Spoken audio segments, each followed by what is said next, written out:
انا حرفيا ده اللي انا حسيته، اللي هو ايه ده، انا اتسرعت طيب ولا ايه؟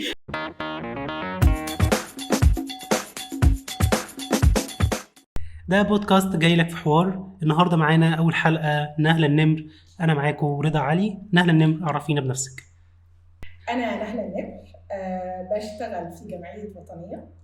ومعلش أنا بتكلم كده لأن أنا قدامي مايك بقى ومش عارفة يعني اذاعه. تخليني إذاعة كده اللي هو مش أنا نهلة النمر بشتغل في جمعية وطنية وخريجة دار أيتام وسفيرة وزارة التضامن الاجتماعي وعضو جمعية عمومية في جمعية وطنية. وأنا اللي دلوقتي هسأله عرفنا بنفسك يا ريت. طيب انا برضو رضا، وبشتغل برضو في جمعيه وطنيه بقالي اكتر من 7 سنين، داخل 8 سنين بالظبط. وانا مهندس جوده، بس بشتغل في اداره التسويق والتواصل، برضو عضو جمعيه عموميه في جمعيه وطنيه. وده كل حاجه عن رضا ممكن لحد دلوقتي. نهله، النهارده احنا بنتكلم في خلينا نقول الكلام اللي محدش بيتكلم عنه خالص، بما يتعلق اتكلموا عنه بس احنا هنتكلم بقى. يمكن بقول اول يوم اخدنا فيه الشنطه خرجنا من الدار، كلمينا عنه. لا ده ما اتكلموش عنه، ده ما كلموش عنه، شفتي؟ لا سوري انت فاجئتني، ما اتكلموش عنه. لا والله يعني اول يوم خدت الشنطه ومشيت. عارف الاغنيه بتاعت عبد الحليم كده، جئت لا اعلم من اين ولكني اتيت. هو موجوده الشنطه، موجوده المكان مش موجود، الفلوس مش موجوده. ف يعني ما كانش الطف يوم خالص في حياتي. اول يوم خدت الشنطه فيه من الدار ومشيت عشان ما كنتش عارفه اروح فين، لولا ان في حد ربنا يبارك لها يعني هي كانت بتشتغل في الدار وهي اللي ربتنا، فقالت لي تعالي اقعدي عندنا في البيت انت. كنت انا واختي اللي خارجين اول طلعه لينا، كان انا واختي، بعد كده الباقيين حصلونا يعني. فقعدنا عندها. اوكي. واللطيف ان انا كنت بشتغل في البيت، فانا لما خرجوني من البيت بالشنطه خرجت من الشغل طبيعي يعني، طبيعي عملت يعني طبيعي، علاقه دبه، عملوا لي لوك اوت من كل حاجه يعني، فخلاص. فطبعا لا شغل ولا بيت، الحمد لله ان انا خدت الشنطه والله يعني. ده كويس. الحمد لله. احساسك كان ايه طيب هنا؟ كلميني اكتر عن مشاعرك. ما كنتش فاهمه صراحه يعني، ما كنتش فاهمه هو اللي بيحصل، ما كنتش مستوعبه ابدا اي حاجه بتحصل خالص، لحد ما جينا بقى بالليل خالص واحنا بقى يعني جاي نايمين، بدات بقى استوعب ان انا في كارثه. ان فعلا حقيقي مش معايا شغل. الشغل بتاعي خلاص كان في الدار، يعني خرجت من الدار، فخرجت من الشغل وخرجت من الدار فعلا، وانا بقيت فعلا في الشارع يعتبر. فطبعا بقى بدات بعيط، بدات بقى احس بقى ايه، لا هنا نقف قليلا، هنا في مصيبه محتاجه عياط. فانا بدات بقى قعدت بقى على السرير فعلا بالليل قعدت اعيط. وانا بالنسبه لي كان العياط كويس عشان اطلع كل المشاعر، الخوف والحزن والغضب وكل حاجه. فقعدت اعيط، وبعد كده بقى عشان بعد كده تاني يوم بقى اشوف انا محتاجه اعمل ايه بجد يعني لازم اخد بقى ايه بسرعه كده الخطوات سريعه، لان ما عنديش الرفاهيه ان انا اقعد بقى اعيط اسبوع. لا، الرفاهيه كانت ان انا اعيط بالظبط 3 أو 4 دقايق كده قبل ما انام، وانا بروح انام على طول عشان تاني يوم لازم نفكر هنعمل ايه. انت بقى يا رضا، هل انت خدت الشنطه زي كده؟ لا، انا خدت العربيه. في تفرقه في ده حقيقي. انا كنت محظوظ.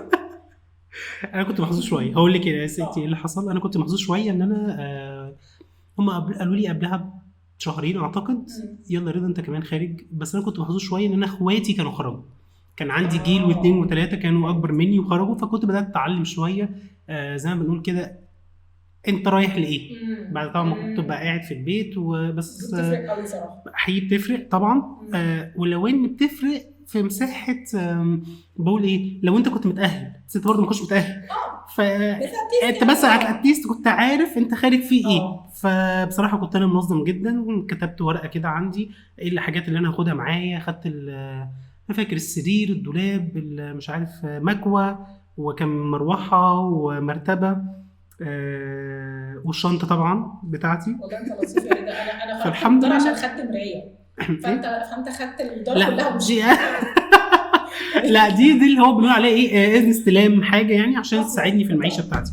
وكنت بصراحه كنت مرتب مع سواق، وكنت مرتب مع اخ من اخواتي كان واخد هو شقه ايجار قبليه، وده كان يعتبر اول يوم الساعه 6 الصبح. استنيت الموظف اللي هو بتاع امين المخازن، حتى هو كان مستغرب ايه انت يا ابني انا اللي المفروض بعمل ده. قلت له لا بص انت بس جاهز ان انت تشوف الحاجه استلم، عشان بس ايه نقصر، عشان ورايا حياه، يعني ورايا حياه محتاجه الحق اعيشها بس. وخرجت اول يوم انا فاكر، خلاص انا كنت حافظ مش فاهم، انا بلم حاجتي بخرج اروح ارص حاجتي في الاوضه، وبعد كده لحظه الحقيقه بقى زي ما بتقول بتاع بالليل دي.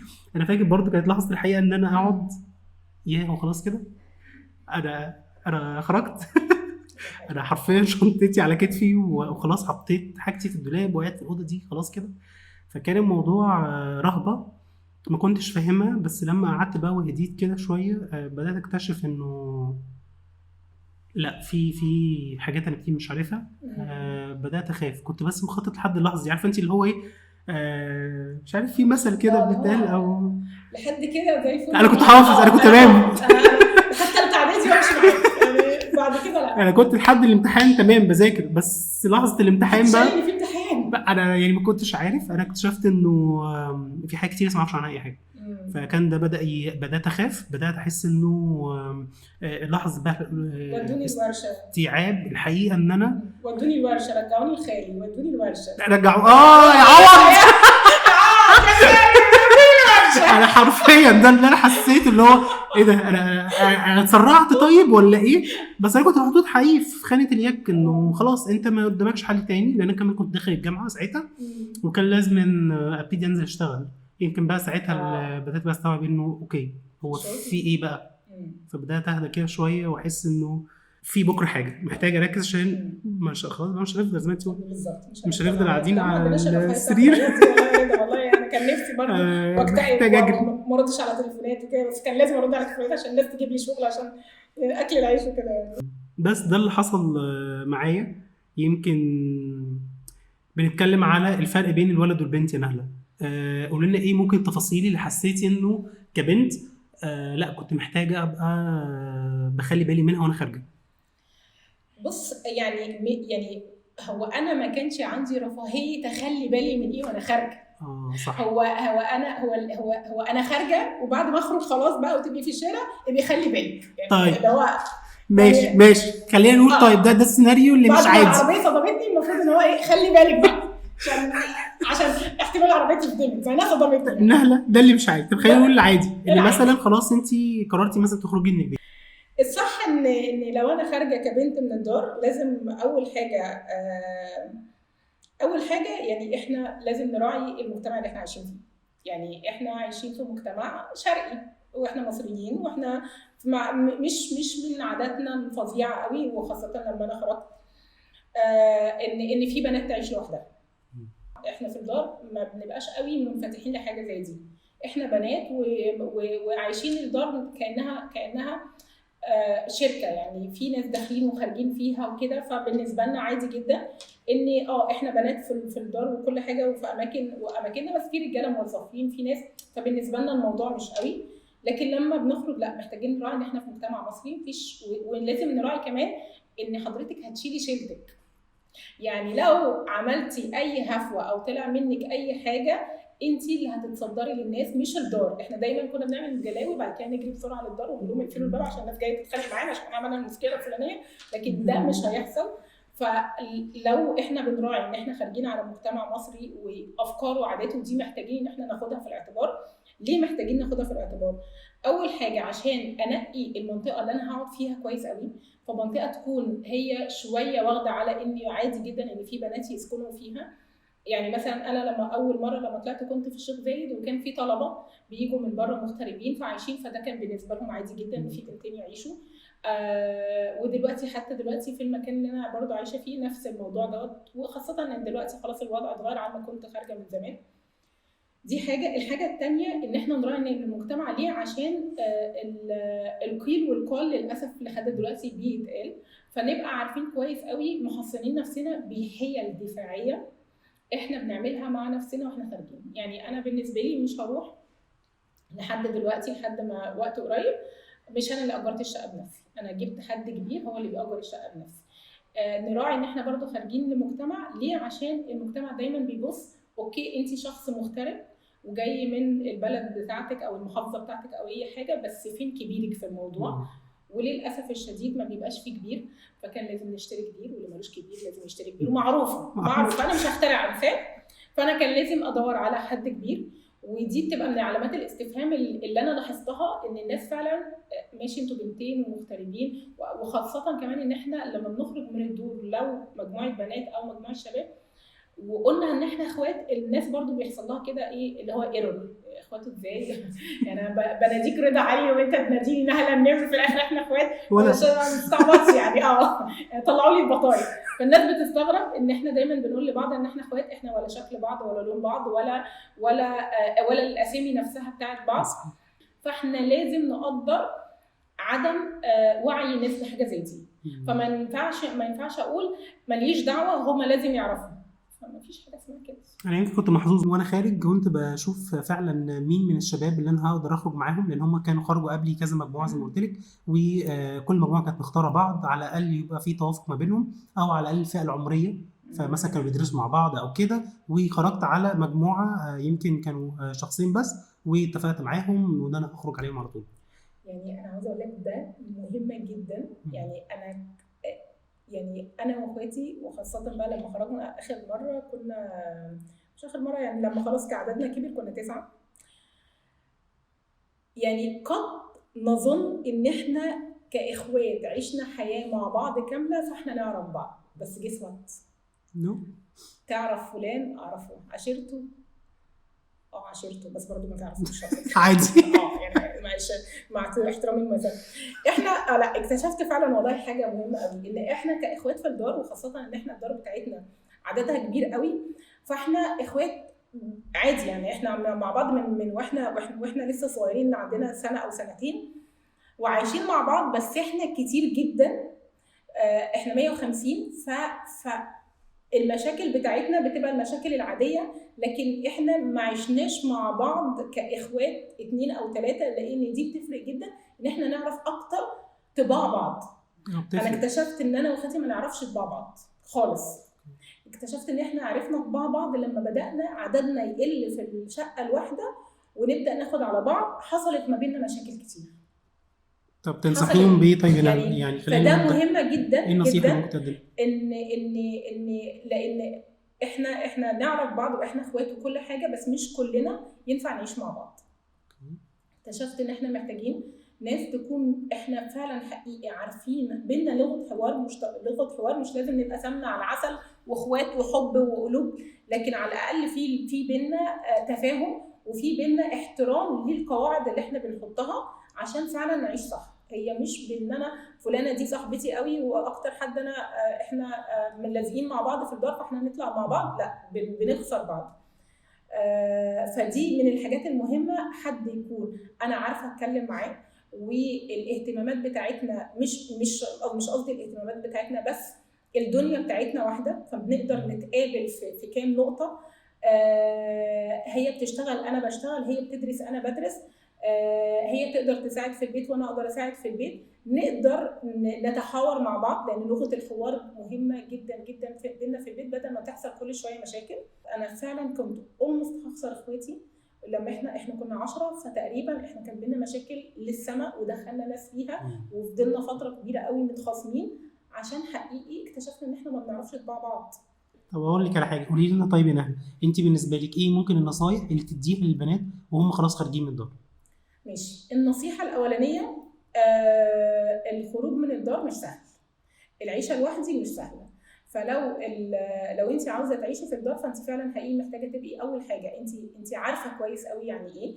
لازم يكون انا انصح ان اي حد يخرج يكون خرج على تجربه حد تانية، فيكون في حد دايما هو اللي بينصحه، لو هو حتى هيقعد معاه، عشان يعني انا اختي صغيره قعدت جنبي عشان دايما تكون انا موجوده وبسندها لحد ما خلاص خدت على انها تعيش لوحدها، وما جبتهاش عندي، يعني جت قعدت عندي في البيت كام شهر، لكن هي اعتمدت على نفسها وده كويس. تاني حاجه ان لازم تراعي المجتمع اللي انت عايشه فيه. تالت حاجه وده مهم جدا، لازم تعرفي كويس قوي ان انت محتاجه تسندي نفسك، ففين الشغل بتاعك وهتصرفي على نفسك من فين. لازم تحطي لنفسك قواعد مهمه قوي. احنا في الدار بنمشي بالقواعد بتاعه الدار وما بنصدق ناخد شقه عشان نكسرها. جيس وات الكسور ده غلط، كسر ده غلط. فاكتشفت ان انا بعد ما كنا بقى خلاص وهنكسر بقى قاعده البيت وحريه، اكتشفت ان انا بقيت بغتت على نفسي وعلى اخواتي في البيت اكتر بكتير من قاعده الدار.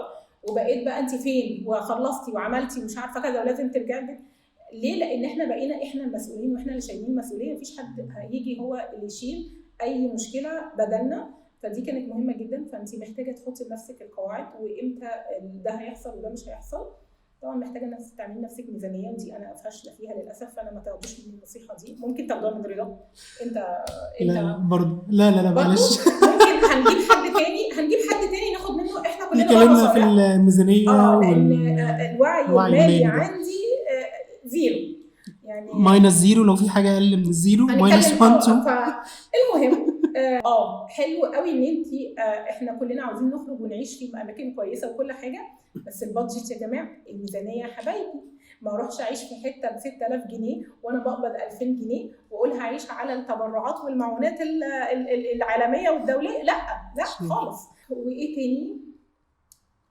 والله انا بقى دي النصيحه مني انا، يعني ان انا ما ننفتحش قوي على الجيران قوي عشان احنا لسه، والناس دايما كلها بتحب انها تعرف تفاصيل كل الناس بتحب تعرف تفاصيل كل الناس، واحنا تفاصيلنا مش كل الناس واعيه بيها. فبلاش ننفتح قوي عشان في الاخر احنا ما عندناش رد لكل اسئله الناس. فيعني تكير. لا ده حوار الجيران ده كان صعب قوي بالنسبه لي. انا فاكر كنت هتخانق اول يوم كنت هتخانق مع الجيران. ليه يا ابني بجر كرسي بس، اللي هو في يا ابني عفاريت فوق ولا ايه يا استاذ انت في ايه؟ فكان الموضوع صعب. انا يمكن زي ما انتي قلتي بالظبط، يمكن ممكن ادي نصايح سريعه للشباب يخلي بالهم من شويه حاجات هم خارجين. يمكن اول حاجه يبقى خارجين وهم بيشتغلوا، يعني ما يستناش لما يخرج ويبتدي يدور على شغل. انا دايما نصيحتي انه يبقى خارج، على الاقل بقول دايما واخد بالاسباب، فخارج على شغل وتبر هي ايه الشغل. انا فاكر كنت بشتغل من اول فرن عيش وبعد كده بتاع امن وبعد كده مش عارف ايه، اشتغلت حاجات كتير قوي.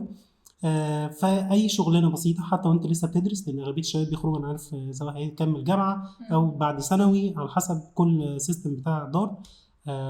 فيبقى بيشتغل كويس ويبقى خارج مع ناس كويسه، يعني او يبقى بيختار زي ما انت كنت بتقولي فعلا ان هي حاجه مهمه جدا، انه يختار ناس كويسه هو خارج يقعد معاهم، سواء اخواته او سواء حتى مع الشغل اللي بنشوفها دلوقتي على السوشيال ميديا وكده للمغتربين في اماكن مختلفه. دي تاني حاجه. الحاجه المهمه كمان اللي بقول عليها الوعي بالحاجات القانونية. يعني الواحد برضو يبقى مركز شوية هو ايه الصح وايه الغلط. في حاجات للأسف بسبب ان احنا عايشين جوه الدار ما بنبقاش واخدين بالنا منها. فكرة صاحب الصحاب السوق اللي مش عارف ايه، خلاص ما بناش صغيرين، فكل واحد يبقى مركز هو بيصاحب مين وبيخرج مع مين شايل ايه مين مش شايل ايه. دي حاجات مهمة قوي. يمكن كمان مهم الواحد يبقى عارف حقوقه وواجباته وهو خارج من الدار. ليك دفتر، ليك مش عارف ايه، ما تمضيش على اي حاجه وخلاص، ركز بتمضي على ايه. فكره انك خارج تقعد في شقه ايجار مثلا مع اخواتك او مع صحابك، ايه حقوقك ايه واجباتك. فكره الميزانيه زي ما كنت بتتكلمي برضو واحد يركز فيها.